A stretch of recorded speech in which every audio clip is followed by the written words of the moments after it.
Rise for the pledge. Pledge allegiance to the flag of the United States of America and to the republic for which it stands, one nation, under God, indivisible, with liberty and justice for all. Roll call, please. Jeff Reinahan, First Ward. Bill Carlo, Second Ward. Ann Schurshin, 6th Ward. Felicia Salvatore, Town Clerk. John Baisley, Town Supervisor. Welcome, everybody, to tonight's meeting and tonight's committee of the whole presentation. We have two presentations.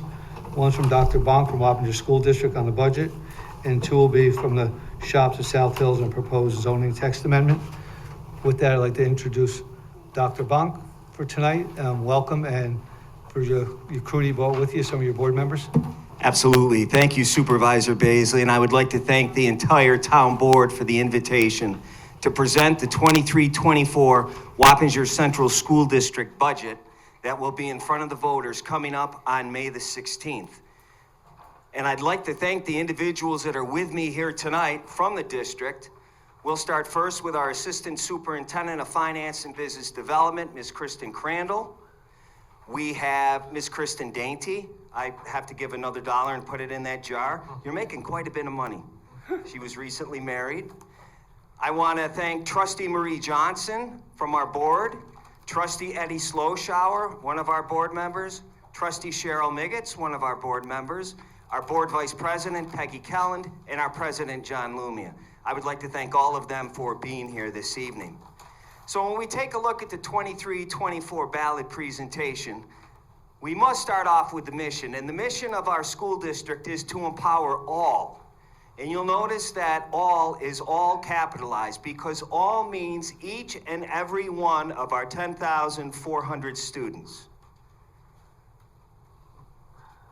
And provide them with the competencies and confidence to challenge themselves, to pursue their passions, and to realize their full potential as growing members of our community.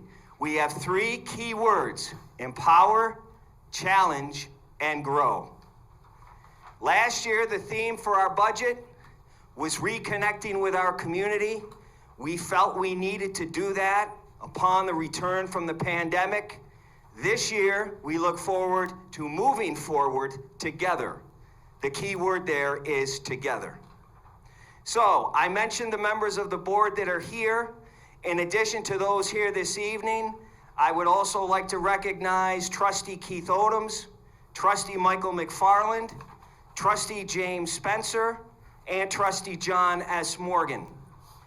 This budget would not be possible without the support of our Board of Education, and I thank them for that. Members of the senior staff administration, not present this evening, our Assistant Superintendent for Administration and Information Systems, Mr. Darren Lolkema, Assistant Superintendent for Curriculum and Instruction, Dr. Michelle Cardwell. I mentioned Ms. Dainty. Assistant Superintendent for Student Support Services and Accessible Education, that's Mr. Richard Zipp. Director of Human Resources, Ms. Renee Harris. And our Director of Facilities and Operations, Mr. Ronald Broas. And the phenomenal District Clerk and Secretary to the Superintendent, Ms. Alberta Pedro.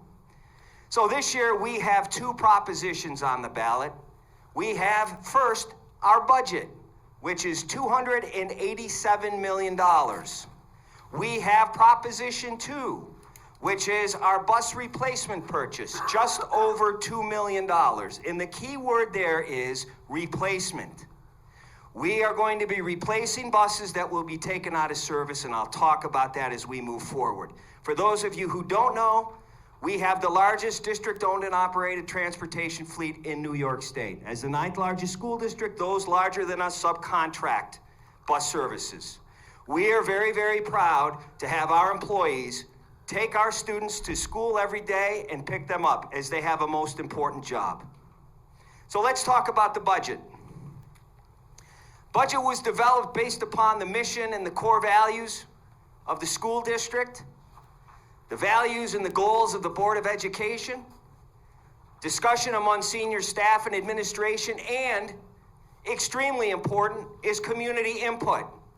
You and our staff and everyone that resides within the Wappinger Central School District. And we've had the budget at WCSDNY email up Since November, people have responded, and we do listen. So thank you for your thoughts and your suggestions. The driving force behind the budget this year, we have to continue to balance the health and wellness supports for our students and staff by continuing to personalize the educational experience for each and every one of our students. Now more than ever, we have seen that our students have more needs than they ever have. And that means that we need to differentiate based upon their learning styles and their learning abilities. Also, we need to continue to maintain our current staffing levels and opportunities for our students. As I visit our schools on a regular basis, one of the things, unfortunately, that I notice is many of our students have low self-esteem. I'm not so sure why, but I have a sense it might due to the fact that they felt a little disconnected, as many of us did for the past 2 years. Well, we need to re-engage those students. And one of the ways that we can re-engage them in the life of the school is to provide opportunities for them to be successful, which is why we are very proud to say that we have over 100 extracurricular clubs and activities throughout the Wappinger Central School District. We believe that we need to educate the whole child, both inside and outside of the classroom. Maintain our current educational program, provide those essential academic supports, academic enrichment. I mentioned the extracurricular activities, as well as professional development for our staff. Teaching has changed in the last 10 years, it's changed in the last 5 years, it's changed in the last 2 years. We need to make sure that we give our teachers the tools to do the job. Tax levy. Here's the good news. The approved tax levy is $181 million for this year. For next year, it goes up 1.67%, which for the second consecutive year is under the maximum allowable tax cap levy. So within the past 12 years, the Wappinger Central School District has gone below the tax levy now for 2 years in a row. We've come in at 1.67%. That's a levy-to-levy increase of $3 million. One of the reasons that we're able to do that, and I need to thank all of you and all of those that have advocated for additional state funding for education. When we take a look at our overall budget, we see that although our tax levy has increased by 1.67%, our budget has increased by 8%. Which is right around the range of inflation. You pay more for everything, I pay more for everything, school districts pay more for everything. But notice that we received an additional $15 million from New York State this year over what we received last year. That is phenomenal, and our representatives have listened to our plight, and we understand the work that's ahead of us, and we need the resources to be able to do that. Our goal, deliver a budget, provides necessary services for our students, fiscally responsible to our taxpayers by proposing a levy under the tax cap. It's got to work for everybody. I mentioned the good news is that we are under the cap, and we have one of the lowest tax levy increases in Dutchess County. And as you know, we are the largest school district. In addition to that, we have fund balance that we have been able to accumulate over the past couple of years as we received funds during the pandemic. And I'm not one who subscribes to the theory, use it or lose it. As you know, we tend to be on a herky-jerky ladder where one year we get funding here, the next year funding there, the next year the funding's different, and you either can add positions, cut positions. It's very, very difficult to sustain programs and services for the long term.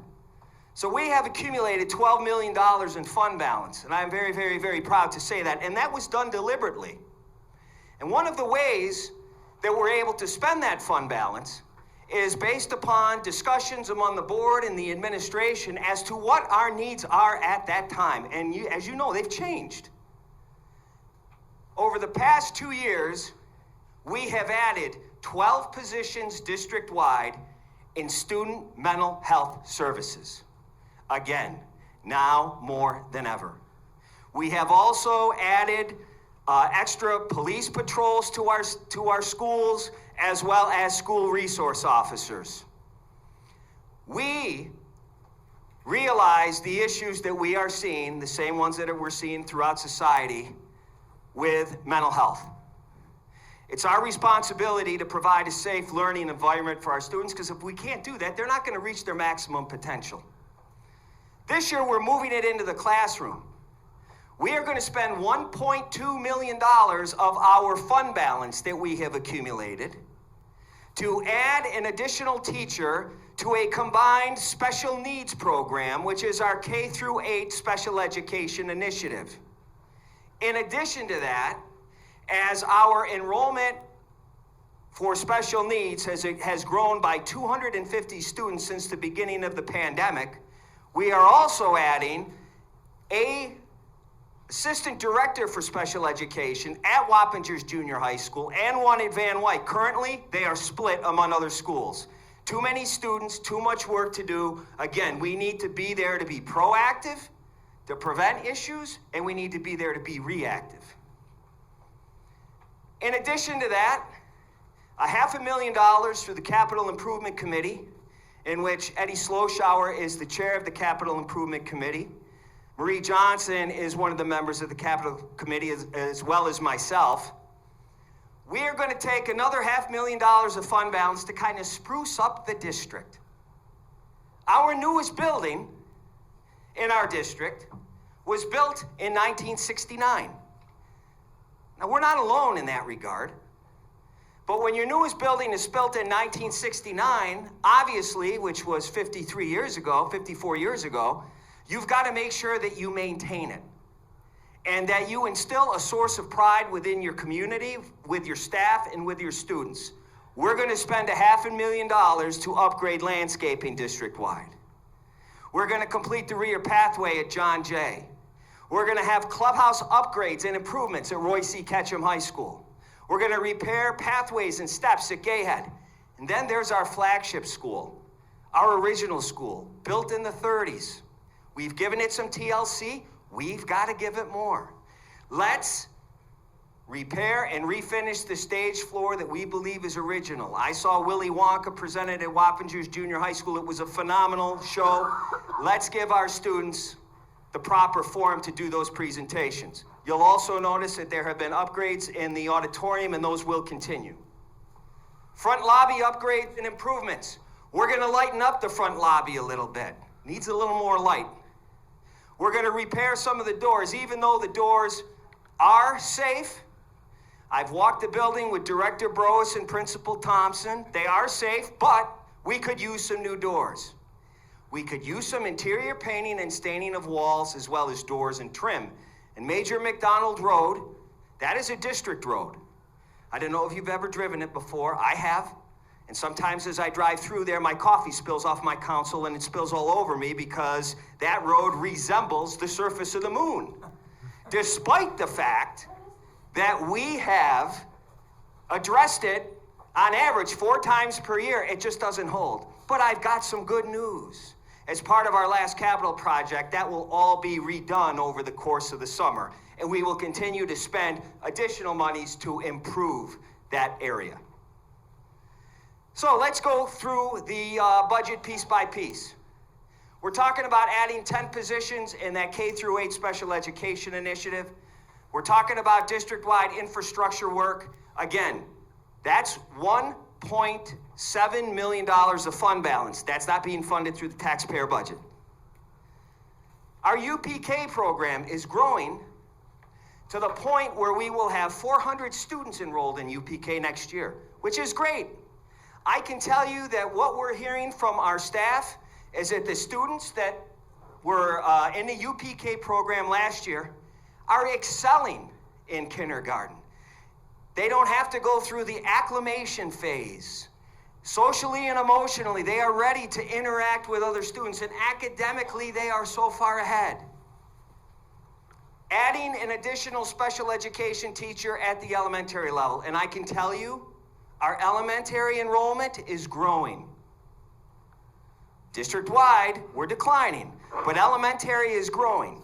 And if you had an opportunity to be at the district office over the summer, you would have seen lines of people registering at our district office, many of them young families, to go to school in the Wappinger Central School District. So I expect that trend to continue.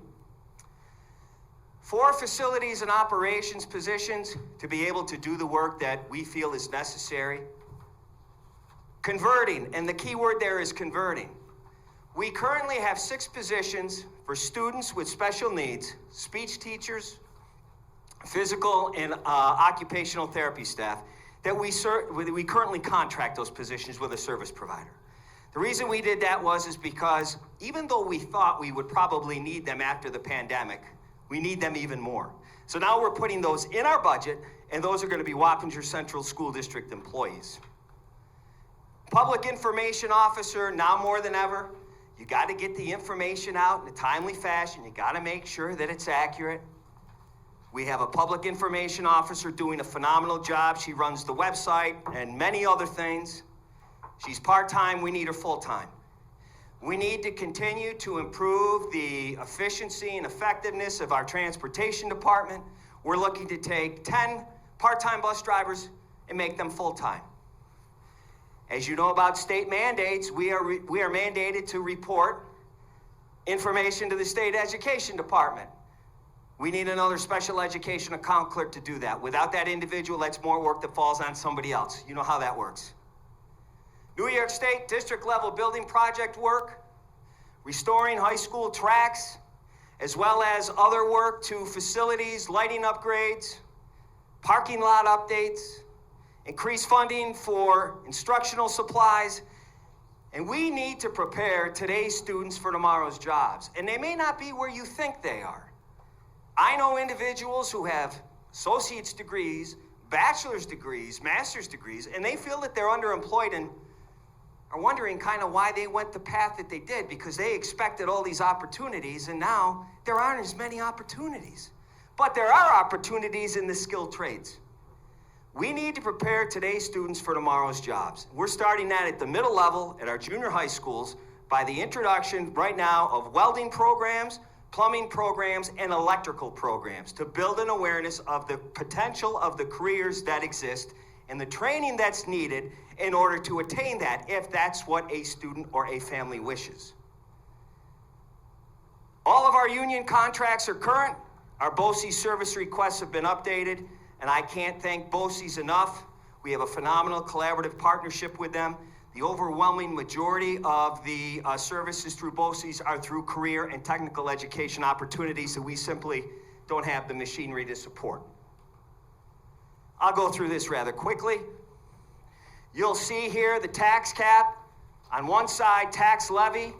On the other side, you'll notice the last 2 years, the tax levy has come in under the cap. Prior to that, since the inception of the tax cap, the district went right up to the tax cap. We don't feel that we need to do that now, and I think that based on what I indicated that we were going to be I think we've got a pretty robust instructional program and provide the services that our students both need and deserve. Tax levy, 64% of our funds come through the taxpayers. That's a lot lower than it was a few years ago, because the New York State number went from the low 20s now to the low 30s. Again, I need to thank our representatives for fighting for our students. You'll also notice that we're using fund balance in order to install some of these programs and services. We're a people business. Needless to say, 82% of our money is spent on salaries and benefits. Contractual, 8.3%. BOCES, 6.5%. Supplies, 1.76%. Equipment, 0.05%. And textbooks, 0.03%. Expenses, instruction, we're teaching and learning, and undistributed, which is also debt service, and so on. Please notice that our general support percentages have gone up. We need more support now than ever to do the jobs that we're required to do, and we rely very, very heavily on our support staff. And then the transportation department, that last year I had to talk to a number of people to say we're not looking to go outside the district to have drivers. And I indicated that we are very pleased that our employees drive our students to and from work every day. We spend 6% of our budget on district transportation. Why? Because we feel it's important. We are required to provide district busing to every student, all 10,400. So we have to plan every day that 100% of the students are going to ride. Now, that doesn't happen very often. So some people might say, well, why are the buses half full? Why are they 60% full? That's by design. Because as you know, one day they ride the bus, then they don't. One morning they do, one week they do, then they stay here, then they stay there. And when the weather's generally inclement, more people ride the bus because less people want to drive in the conditions. So can you imagine if we said, okay, let's get an average as to the percentage of buses filled, and then we'll do our runs that way. Can you imagine if a bus pulled up in the wintertime on a cold day, and we figured it would be 75% capacity, and we gave ourselves a cushion, and that day, the ridership was over 75%, which does happen. The bus driver can't open the window and say, guess what, I'm full, I can't pick you up. So we've got to plan for 100% ridership, even though we don't have it. We never know what's going to happen with the ridership. Bus replacement purchase. There comes a time when a bus needs to retire. I'm sure they're very sad that they do, but I congratulate them. When do they retire? Mileage-wise, a large bus, about 120,000 miles, just over 13 years of service. I think you'd agree that's a good run. Passenger vans, about 138,000 miles, about 10 years of service. So, we're going to retire 18, and we are going to replace 18. We are not going to buy 18 new buses. We're going to replace the ones that we no longer have. So we're not adding to the fleet. Notice that those buses that we are purchasing, 10 of them are diesel, 8 of them are gasoline. I'll be very brief. I understand the need to go to clean energy. But also, as a superintendent of schools, I have a duty to make sure that I provide services to our students that in the event of an emergency, I can't afford to have buses that have done 2 morning runs and then all of a sudden I've got to evacuate a school, not be charged. There'll be a point in time when that happens, but let's get the infrastructure done first. Let's not build the airplane while it's in the air. Why do we put it up every year? Because we get aided again from New York State. Factors to consider, obviously the vehicles have to work and function properly. They need to meet the DOT requirements, which are now, and rightfully so, more stringent than they've ever been. We need to be fiscally diligent. What happens if the budget doesn't pass? Well, the Board of Education has a choice. They can either adopt a contingency budget, revote the same budget, or revote a revised budget. The date for that vote would be June the 20th. Contingency budget removes all expenses that are not ordinary and contingent, such as equipment, those things that are not mandated. We have many things that are mandated. We don't have many things that aren't, but we feel are extremely important.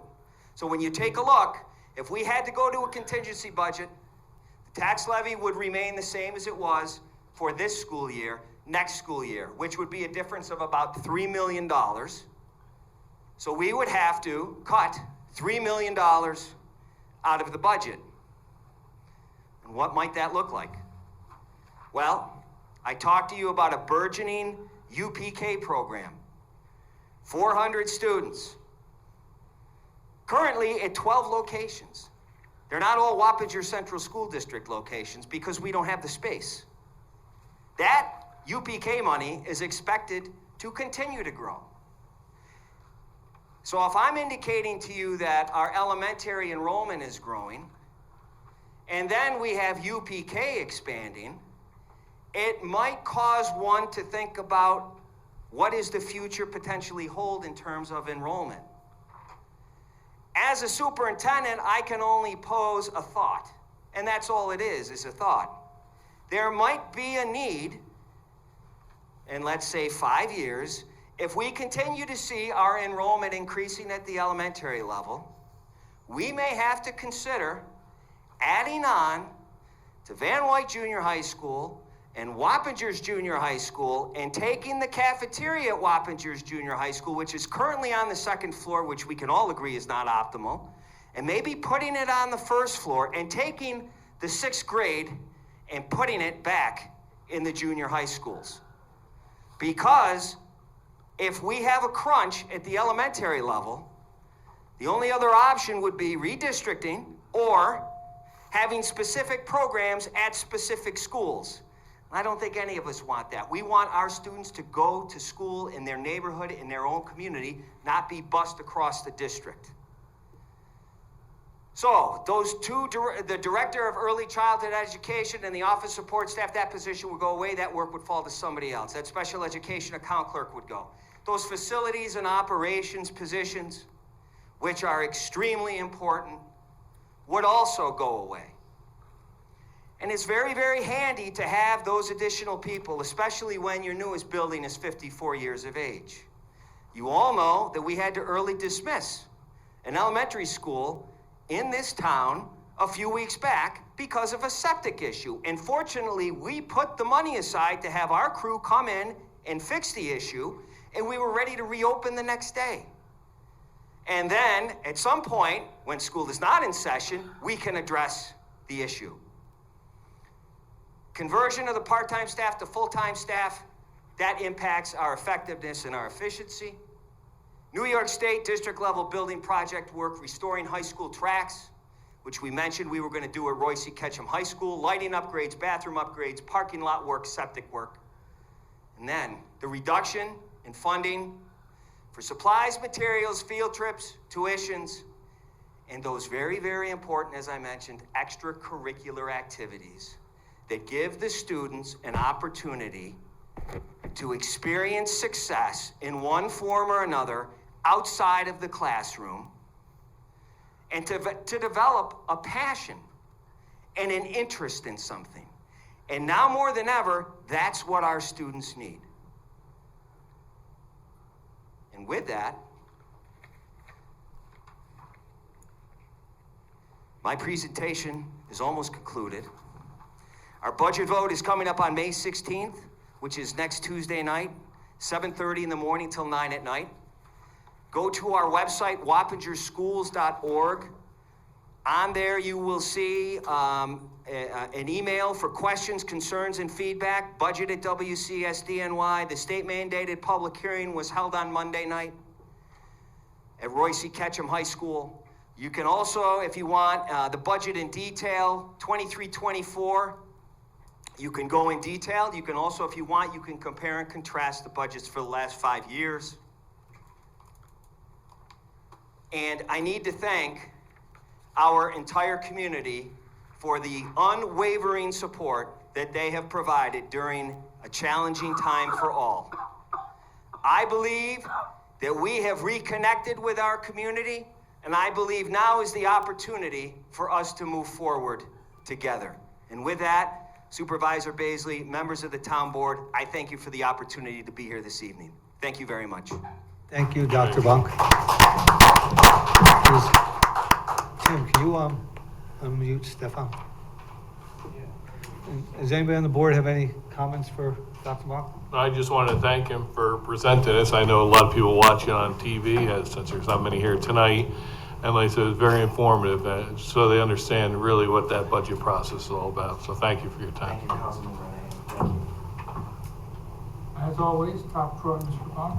Thank you, Councilman Carlos. Appreciate that. And we will share this everywhere. It's on our website. It will be replayed, multiple times. Please put it on blast. We want the community to have the facts, and that's why we're here this evening. No, just the fact that you come out and present, I think, is a bonus because not everybody gets to see it, and this is a different avenue for us to go. So anytime you have anything else you want put out, feel free to let us know. We will help you. We appreciate that, Supervisor. And we Ann, do you have appreciate, anything? collaboration. Again, thank you for coming out. My pleasure, Councilmember. Thank you. Thank you very much. Stefan, do you have anything? Thank you, I Town live Clerk. in Arlington. Try *6 if you're on your phone, Stefan. No. No, he's got no comments. Thank you, sir. Supervisor, thank you very much. Have a great night, thanks for coming. You too. Councilman, thank you. Okay, thanks again. Councilman, Thanks you. all the board members for coming tonight, and everybody else. Thank you. Councilmember, thank you. Thank you so much. Thanks again. Thank you. Thank you. Thank you very much. Have a great night tonight. Thank you all. Next up, Shops at South Hills, it's all you. Come back to follow. Yeah. Just give me a second. You want me to face the boards towards the board on this particular No, chance? it's on TV, so you should be good. No. You don't need me to set it up? No, you can set it up. Okay. Just, oh, is he showing the specs? We can set it on the video. Yeah, I don't know if he's got a presentation. Presentation, just a board. Just get the Board, board. and I don't have a PowerPoint presentation. That works. They'll zoom on. They'll- He's zooming in on it for you. Okay. Well, I'll keep it up so I can look at it to get my freezing reference.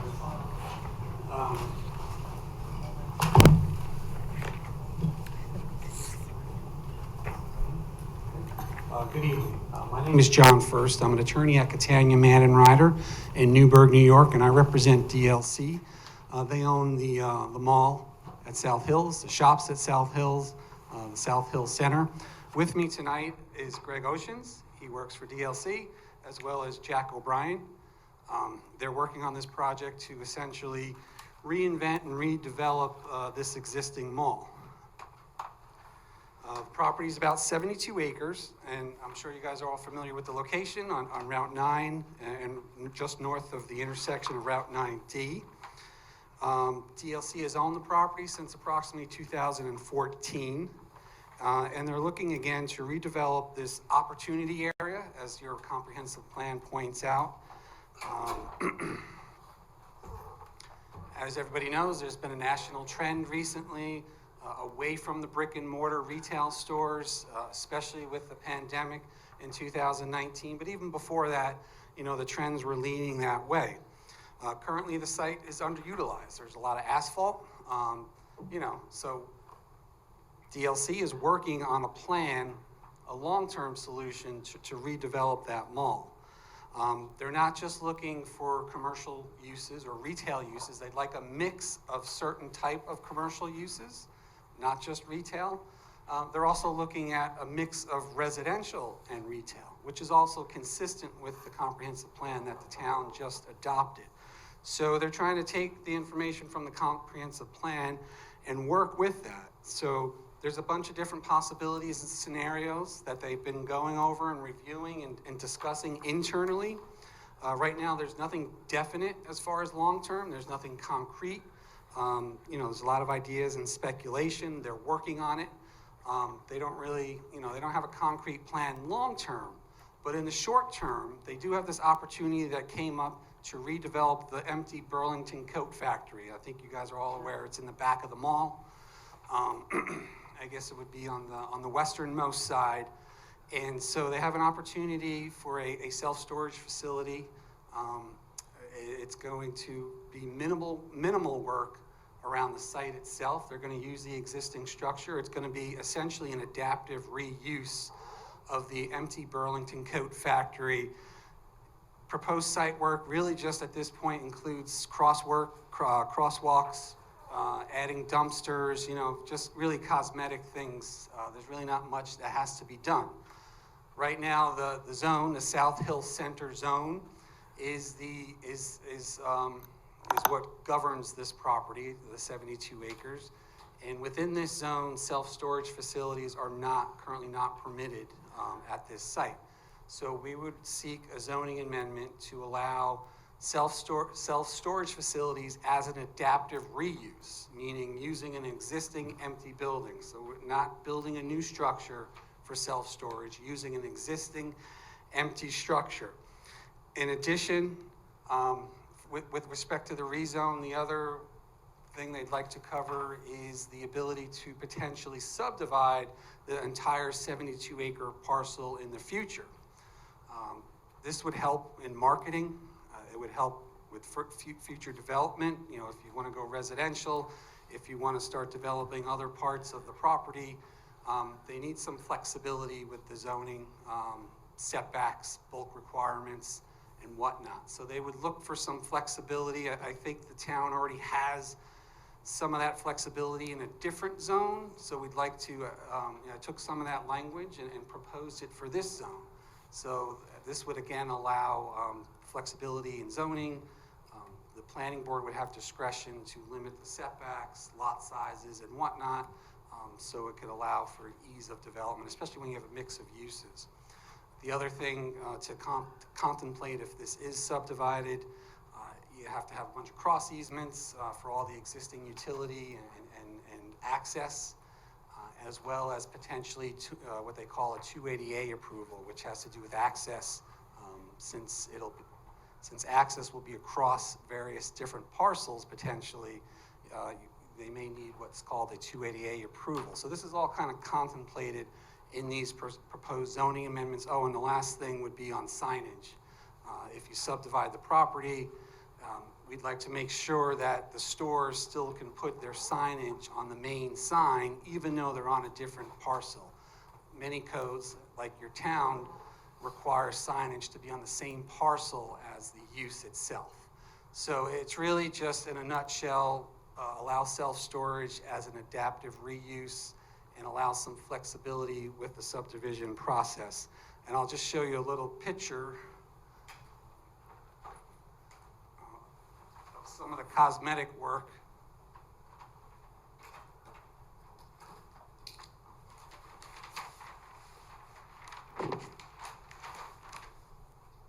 So this is the south elevation, which would actually be the secondary point of access.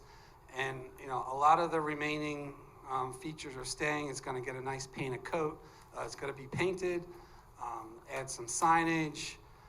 Here's the crosswalk, and then here's the north elevation will have the main entrance where people from the general public can walk in and ask questions, with respect to the facility. So, this is a proposal we're seeking now in the short term. It's something that we've got concrete plans on. It in no way will interfere with any of our longer term plans or any potential residential or other mixes of commercial uses. It's a very minor adjustment to the site itself. So there's really going to be no long-term impacts, and this can happen independent of anything else that may or may not, will hopefully happen in the future.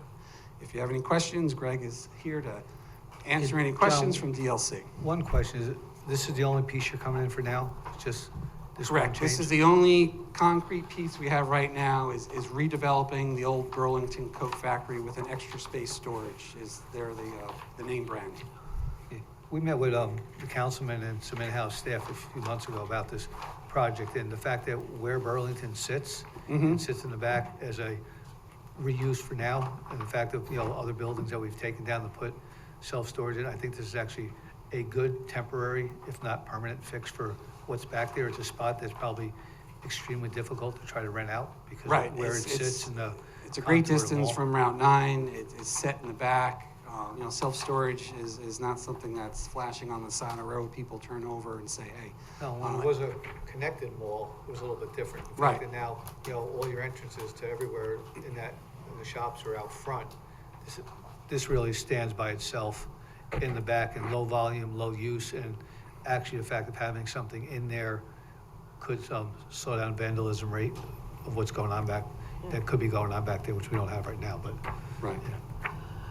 And I'm So sh- people are going to rent individual spaces. Correct. So if I needed, for example, I'm going to put a bedroom upstairs, I'm going to take all that stuff and put it in storage, I would rent a storage place from you for that. Yes, it would be a unit. The size of the units are, They're gonna range in size from 10 by, excuse me, sorry. They'd range in size from, say, as small as 10 by 10. The average size for the units would be, say, 10 by 10, and they would be up from there for various different size needs that you Okay, might so have. other than going in and out to put stuff into storage or take stuff out of storage, will there be any other traffic to this building? No. No, it's just whoever is storing their stuff in there. They may have customers, potential customers who may stop by to ask questions. So there'll be an office in there? Yes, in this, at the north entrance, there'll be a main office in case people come in from the And that'll public. be staffed? business hours. Yeah. And this is no different than any other stores you would have in town, except for it's I not just- zoned for that there. This is a little unusual, that's why I just want to ask the questions, so Yep. it's on the record, if you know what I mean. Okay. Anybody else got any questions? Yeah, I know that, we sat on the master plan, and one of the areas up there was, the South Hills Town Center they were talking about having up there. And part of this was if they do go forward with, Bill, they were talking about multifamily up there. I mean, it's fitting to be there, for the fact is, a lot of times when people downsize, they need to put storage somewhere. I mean, the thing is, as I'm aware of with that mall, it's, not occupied that much, so hopefully they'll do something, at least for the assessment and everything else, for the town, do something to get that mall some sort of life back. Now, as far as like a loading dock, is there a loading dock like still on the west side, or do you Yeah, have, so I see if- you only show the north and the south? Yeah, so if you look on the south side, there's an existing, Yeah, right, where the dumpster closed, Yep. there is an existing loading dock on the south side. So I think they're proposing to add some steps, and then there's a dumpster that's just sitting there, so they're gonna put an enclosed dumpster. So there is a loading dock, yes, on the south side. But if somebody has a big Yeah, space, yeah. I own a hardware store and I bulk up for Christmas starting in May. I could rent that space and have access through the loading dock. Yes, I think the loading dock would be for the big trips. Yeah. Honestly, I think most people just kind of don't bring that much at the same time, so most people just wheel it, over themselves or carry it over themselves. I was thinking more of the commercial, the businesses that need the space. Absolutely. The overwhelming feedback is that versus a retail use that's using the loading dock every day, the loading dock is getting a lot less use, because typically the typical consumer is coming in and renting, say, a 10 by 10 unit, but nonetheless, they're commercial users or people moving from a home and needing to downsize would have access to the loading dock for larger visits. Okay, so basically that's not changing. It's not changing. Okay, and I'm sure you've done studies about this. Is there demand for self-storage? Because there's 2 self-storage units down the road a little ways and a new one being built across the street where the Japanese restaurant was. So you'll be the 4th one within a few blocks of each other. Yes, and they've done their studies, Step and under. it's not just the town of Poughkeepsie. I'm in town of New Windsor. I have 3 applications for self-storage facilities. Again, I think because of all the downsizing that people are doing, they're moving from a large single-family home to a townhouse or a condo. People accumulate stuff over time. So the demand's gonna be there. Yes. Stefan, did you want to say something? Tim, maybe you can unmute him. Fine. Stefan, did you want to say something? Yeah, can you hear me? Yeah, now we can. So I have a different opinion on this. I've never actually seen self-storage units in a shopping plaza, or shopping center, or mall. And I think when you take Burlington Coat Factory, which was one of the 3 anchor stores, and make it self-storage, the gentleman had mentioned that there's kind of low traffic. One of the problems with low traffic is it's contrary to what you want in a shopping plaza or a mall. The larger anchor stores are basically supposed to draw traffic in. So just like when we looked at the Sears building for the police court facility, one of the issues was that it could help kill that mall if we put a municipal use in there. I think this goes along the same lines, where maybe it gets you money in the short term, but I think it damages the idea of that shopping center. And a redevelopment where the first tenant in is self-storage doesn't give me a lot of faith that it's going to be a great redevelopment.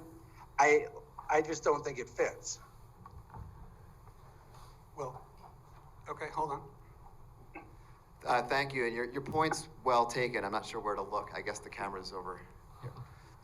But the fact of the matter is, and this is what we've experienced over the last several years since Burlington left the property in November of 2019, is that thank you, I want to look at the camera. And John mentioned this, the nature of the unit as it's positioned in the shopping center, being in the back, is actually the result of the former use of the property as an enclosed mall back when it was the South Hills Mall. And prior to our ownership, DLC's ownership, Vornado, and I think a developer before Vornado, turned the enclosed mall into an open-air center. And that improved dramatically the quality of the retail space at the shopping center, but for one box, which was in the back where it had always stood, really, which is where Burlington was. And when we purchased the property, Burlington was in place. With Burlington leaving in 2019, now all of a sudden, the weaknesses of that box really came to the forefront. It's not a box that is sought after by retailers based on where it's located. And couple that with the fact that retailers are also looking for less space and all the things that John mentioned about the change and the evolution of retail. So from our perspective, this is not the first step towards the grave for South Hills. It's quite the contrary. This is our first step towards reinvigorating the property and bringing a range of uses into the property, which is what in our view is the next iteration of centers like the Shops at South Hills. It's a mix of uses, and it takes advantage of space that is not as advantageous to retailers as it once might have been, and we're doing it without impacting the building footprint or otherwise altering the shopping center to make it easier as an investment and easier on the community and easier on everyone. So we're looking at it as a positive. And I think one of the council members kind of noted that this use would dovetail nicely with residential uses on the same property. If you're building a bunch of townhouses at this site, it'd be great to have a self-storage facility right there. Yeah, maybe, but I guess my question is, if you can show me I've never seen a shopping center or a mall with a self-storage building front and center in the middle of the project or even in the project. So it just doesn't seem like a creative adaptive reuse. It just seems like it's what's available right now. So it's what you're trying to put in there. Well, and I get it, but. Right. Well, we could certainly look at that, but if you recall, the comprehensive plan did kind of talk about creative solutions to these shopping centers that are struggling. And the comprehensive plan talks about changing up the types of commercial uses, where it actually, I think it specifically mentions service-oriented uses, at the South Hills Mall and other shopping centers. So yes, I can understand the hesitation, but it's all consistent with the comprehensive plan. Oh, I completely disagree with you. I mean, you could kind of bend anything in any direction you want, but the idea of this being creative reuse and encouraging services, there's not really any services with a self-storage unit. It's not a service business. It's you drive in, put your stuff there, and leave. So it doesn't seem to me that would be what you're referencing in the comprehensive plan. I mean, it just doesn't seem like that's not a creative reuse nor a service business, is it? Well, it's providing extra storage space for people. It's serving people's needs for storage. I mean, like a fast food restaurant serves people, but that's more of a service business, but it's not really what you'd say like the comprehensive plan would be calling for. But serving people's needs isn't really a service business, is it? I mean, storage isn't a service business. Well, I don't think it is. Well, Stefan, like we were saying, like that comprehensive plan review, you're only looking at one piece here. As everybody states, these malls are falling down. You know what I mean? You're going to see, even look at the Galleria, how much the occupancy is over there. So they're looking at what can we do with this property that's there. And in the future, I mean, I'm only one person when we looked at this, was basically they're looking at multifamily around there, a walking track around there, other little food places around there. So it really wouldn't be a mall, when you look at it in the future. That's what we're trying to get at, where this would be an accessory thing. So if you did have, say, 2 multifamily dwelling units or locations back there, on the south side and on the north side, people would utilize this. So it would fit in that kind of a setting, not as you're looking at now as a booming mall, because it's not, as you know, it's not really a booming mall right now. But I mean, I guess at the very least, it's putting the cart before the horse because there is no residential there. Nope. And the other thing, again, storage building, definitely never seen a residential community where they have a self-storage building in the center of the community. So that, like, to me, it just doesn't fit. I mean, you can come up with all different reasons why to put it there if you really want to put it there. The comprehensive plan isn't one of them because it's not a creative adaptive reuse and it's not a service business. So if you're quoting that from a comprehensive plan, that doesn't fit. I mean, like, people will do whatever they're going to do at the end of the day, but to me, this doesn't make that center more viable. It potentially makes it less viable, and putting it right in the heart of it just doesn't make sense from a planning point of view, but I'm not a planner, but it just doesn't, like, to me, it just doesn't fit. Yeah, I had a different thought process to it, Jeff, more along the line of yours, is looking at the apartments that we did have that have grown. One of the comments that was made just the other day was, we have these apartments and they're looking for storage units all over, which we're seeing at Max. Here, you have one where you could be walking from your unit. And they did show us a plan, a very mild plan in the very beginning that's far from complete to be brought out yet, but there is a plan in there which was discussed on putting the multifamily up there and different other avenues. It would be a benefit, and I think, Stefan, you might have hit the nail a little on the head there, putting the cart before the horse, because we look at all these other projects and the storage units are miles away, and you go in there and they have a little closet, but we know today everybody has all their toys and there's nowhere to put them, and having a space would be good. To see the rest of the plan would be nice too, because then it sort of shows you what the whole package would look like. They showed us a very temporary mini beginning to what they were looking at, but I think it's far from being finished at this point. Right, and they're still kind of working on that overall plan. There's nothing concrete, but, they're working on it. The other part of Your problem is that if people are gonna be there, if you took the same space and you made it into housing, all of the landlord's problems go up exponentially. So I see a growing trend to have self-storage.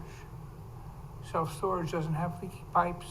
They're not calling the landlord to pile the snow. And that's the under thing that's going on here. In our town, we have a lot of shopping plazas. And we need some creative thinking in the shopping plazas. There's one just across from here. This is good space. It's prime space for people to put things in. That's why in the comprehensive plan, it talks about unique, new thinking as to what can go in these buildings. Self-storage is a done deal. Okay? I understand the need for it. I have a house. I gotta have space. I don't have enough for my space. I understand that. But in terms of the town, and the 7 of us have to look at it that way. I would like to see a different kind of an idea. Anybody, anything else? Yeah, the other piece of it is residential currently allowed in the South Hills Shopping Center district? No, not currently. It's just mentioned Okay, in the comprehensive plan. so you're coming in asking for a change to add self-storage because it would be a great benefit to the residential that's going to be there, but you're not asking for residential even, and it's not even allowed there. So that to me is kind of problematic. The other thing is when you want to be able to subdivide it, then it becomes less likely that there's going to be an actual cohesive plan of development, because when you carve it up and start selling it off, it's much less likely that piece A is going to match with piece B and complement piece C and make piece D even better. It's more likely that you're going to have a haphazard development and different projects that go in over time that don't all fit well together. So if you were saying you wanted to keep the whole thing together and you were proposing residential right now that you would show around it or with it, then your argument actually has some validity. But saying that you're doing the self-storage to service the residential, but you're not even asking for residential, and residential isn't even allowed in the district, it just doesn't seem like it just doesn't seem like a great plan. It just doesn't seem like that there's anything beyond just putting a self-storage in Burlington Coat Factory because that's what popped up on the screen right now as to a tenant you can put in. Sometimes we got to look a little bit further down the road than just what's right exactly in front of us to come up with a better plan. And to me, this doesn't seem like it's headed in the right direction. It seems like it's got a whole bunch of problems because the very premise isn't even allowed in that district. And you're talking about, it would be great if I can come out of my house and walk over to my self-storage unit, but you can't put housing there, and you're not asking for housing, and you're not proposing housing. Correct. So if the housing was there and they said, you know what, it's the last piece of the puzzle, we want to put self-storage, and based on how we develop the rest of it, here's how it would fit, maybe it makes more sense. But right now it just looks like you're trying to do a self-storage project and using the comprehensive plan to say it's an adaptive reuse and it's a service business. Neither one of those, in my opinion, is accurate. And the other argument that it would be a great benefit to the residential, there is no residential. So But it seems Stefan, premature. that's what we're looking at as the comprehensive town-wide updates, is to possibly have it that way. I mean, what else can we do when you look at that mall? What can we put there? You know, it's, like I said, no one's really coming to look at, building or putting a store in there. So you're saying the only thing that can go into South Hills Shopping Center is self-storage, in your opinion? No, what we looked at when we sat there, of course, is, obviously you have public transportations up there as well. We were looking at that as turning that South Hills Mall into like a town center. So it's not there yet, but this is just one that came up front now. And like I said, But in my this opinion, doesn't. huh? Go ahead. In my opinion, it would be a good place to, when we saw these preliminary drawings of, multifamily there, a couple more like food stores in the front, some trees and grass and walking paths and stuff like that. So it's more of a walkable community up there. That's what they're looking at doing with that space, because really nobody's going there. And as you see in the past, the mall hasn't really been that idea for years. So that's why we're looking outside the box to see what we can do with that property. It's fine to look outside the box, and I'm not saying that that's not where it could eventually go, but it doesn't, to me, make me feel super comfortable that that's where it's headed when they're proposing self-storage to service the residential, but they're not asking for any change for residential housing. There is no residential housing there, and they want to be able to carve it up and sell it off. So a town center requires some sort of comprehensive plan to make that happen. Something where it's one developer, multiple developers working with a design and a blueprint, kind of like Hudson Heritage, I think, is trying to do. This one it's a self-storage building. They just want to be able to put self-storage there because they have a building and they have a buyer. They are not asking for residential. They're not proposing residential. Other people have been looking at that aspect of it. No, I know, but it's at best putting the cart before the horse, and it does. And again, when you refer to the comprehensive plan, it's great, but if the reference to the comprehensive plan is an adaptive reuse or creative reuse, that's not. If the reference to the comprehensive plan is more service businesses, self-storage is not a service business.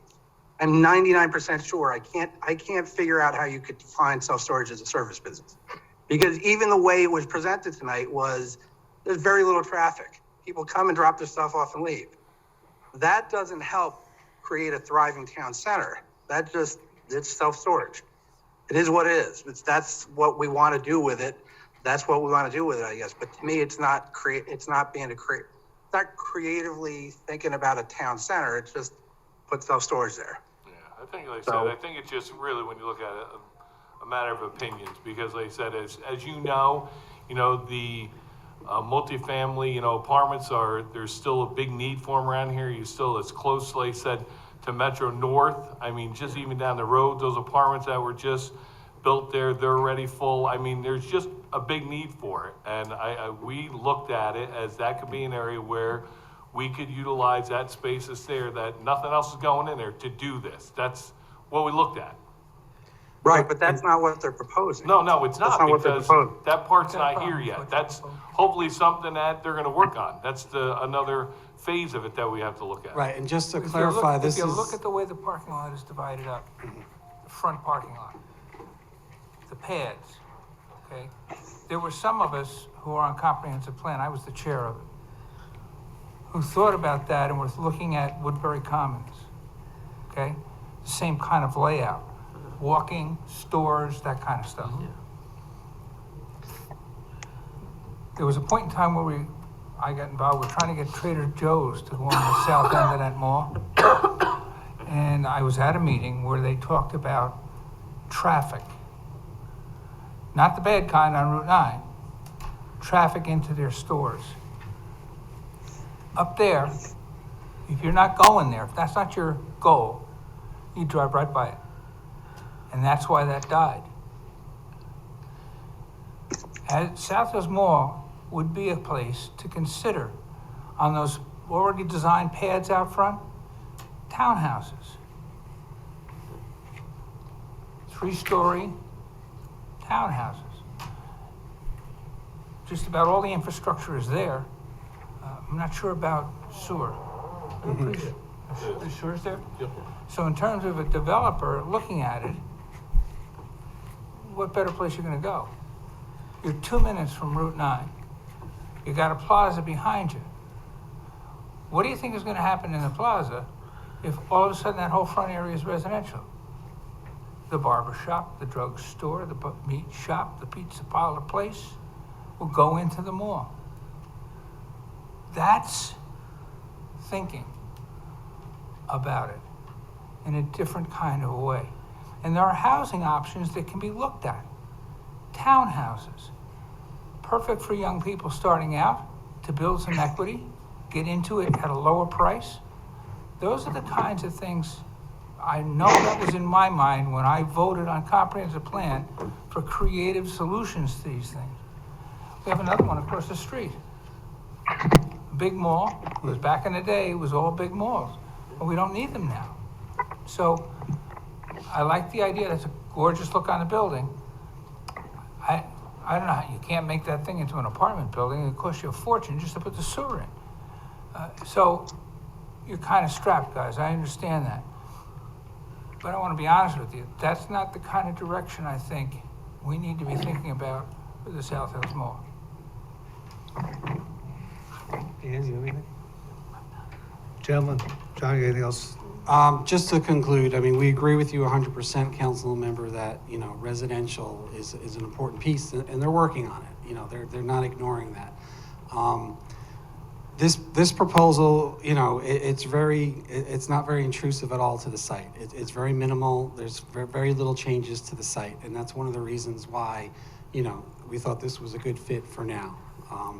So this could happen whether the residential happens or not, but I believe residential will happen. It's just a matter of when. So, you know, it is independent. It is needed now, whether the residential happens or not, but it would certainly, in the future, if there is residential here, it would fit nicely. And we are trying to rethink outside the box and redevelop a site, especially a store that's been empty for almost 4 years now. So, I mean, they've been trying to lease it out for 4 years, and, you know, they haven't had any activity. So we thank you for your time. We appreciate your thoughts and your opinions. And again, if you have any Thank you. further Please keep questions, let us working. know. We'll get back to you, Joe. We're interested in stuff. That brings us to committee of the whole. Finance, Stefan, do you have anything? No, nothing to report. Technology, Ann? Yeah, last month, the website got 10,200 users visits, and 9,250 of them were new visitors. And then for our top pages that they went to was bill pay, transfer station, receiver of taxes, and building. And then under our Gov Delivery email list, we have 95 new subscribers signed up for a total of almost 7,000 total subscribers. And other things that were accomplished is all the old monitors and servers have been auctioned off. Munis, the new credit card system for in-house water bills has been installed, and they're working through the process of testing it now. And as far as our Zoom goes, we had some difficulties with sound. It was determined that we need a new laptop, so Pearson's taking care of the sound problems, and our Zoom meetings are going much more smoothly. And also, there's been new security measures taken, so we don't have any unwanted communications and problems. And that's it. Recreation? Of course, recreation is very busy. Registration for the summer camp at Greenvale is open. Try to register before May 20th for discount pricing. Registration for summer tennis lessons for both youth and adults is also open. There's also going to be a youth golf program for the youth ages 5 to 15 years old. Eric Stoderman, if I pronounce his name right, I hope so, will be the instructor for that. Registration still open for the Run for the Hill of it, 5K at Peach Hill. That will take place on Saturday, June 3rd. The summer concert series at Greenvale Park is going to start on Tuesday, June 27th at 7 p.m. That runs Tuesdays nights, right? Tuesdays. Okay, so of course there's free admission for that. The biggest thing, we're still looking for some summer help within the rec department. You know, there's currently just 3 people that are handling all these parks and stuff, and it's a lot of stress on what we have. They've been trying to find people. They're still down anywhere like 5 people to try to help with these parks, to try to maintain them. So if there's anybody out there that's looking for some summer job, just try to go onto the recreation website, Town of Poughkeepsie Recreation Department website, or call.